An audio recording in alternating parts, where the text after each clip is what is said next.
Bom dia, tudo bem? Começando mais um Morning Call da BlackBerry, hoje dia 30 de novembro. O Ibovespa ele fechou a quarta-feira em queda de 0,3%, apesar do recuo da taxa da Treasury de 10 anos recuar para 4,26%.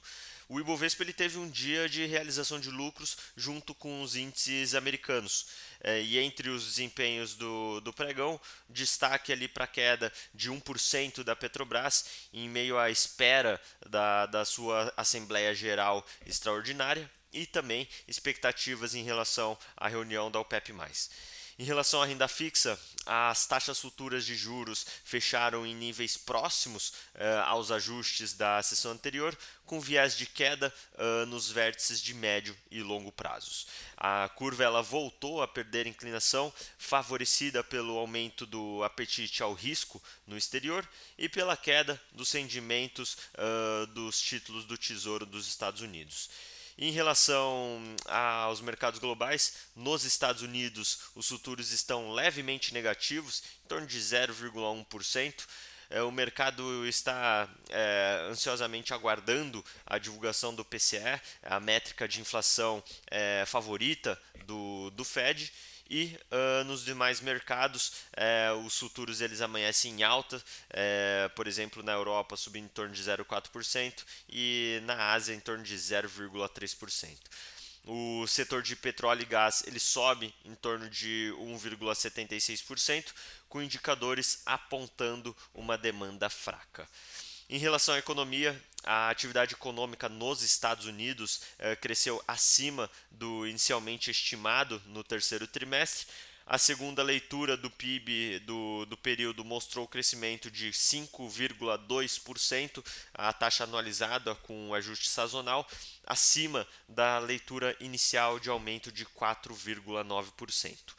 Esse resultado ele significa a maior expansão desde o quarto trimestre de 2021 e os analistas de mercado eles projetam desaceleração do crescimento econômico no trimestre corrente.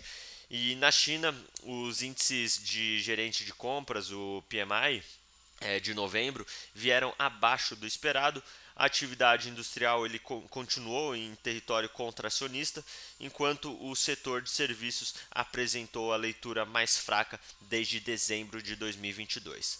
Os números recentes do PMI da China sugerem a necessidade de medidas adicionais de estímulo para sustentação do crescimento econômico no curto prazo. Enquanto isso, também conforme já divulgado nesta manhã, o CPI da zona do euro recuou 0,5% em outubro ante setembro, abaixo das expectativas, levando a inflação anual a um declínio de 2,9% para 2,4%. E também, por sua vez, a medida de núcleo da inflação caiu 0,6% na base mensal e a sua variação anual cedeu de 4,2% em outubro para 3,6% em novembro. E também é um resultado benigno na nossa visão. E no Brasil, o plenário do Senado Federal ele aprovou ontem à noite o projeto de lei que modifica as regras de tributação sobre aplicações financeiras mantidas por brasileiros no exterior, as offshores, e que regulamenta o instrumento das trusts e também altera a taxa de fundos exclusivos. E como o texto não sofreu alterações de mérito em relação à versão aprovada pela Câmara dos Deputados, ela segue para a sanção presidencial. E segundo estimativas do governo federal, essas medidas podem gerar arrecadação adicional ao redor de 20 bilhões de reais em 2024. E na agenda econômica dessa quinta-feira, destaque para a divulgação do núcleo do deflator das despesas de consumo pessoal nos Estados Unidos, que é a medida de inflação favorita do Fed, referente a outubro.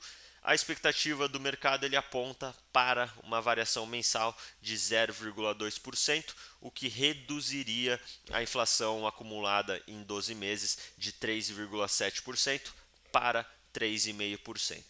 E no Brasil, as atenções voltadas à publicação de estatísticas do mercado do trabalho relativas a outubro, que é a PNAD contínua, as estimativas apontam para ligeira queda adicional da taxa de desemprego no mês. Bom, vamos ficando por aqui. Muito obrigado. Bom dia.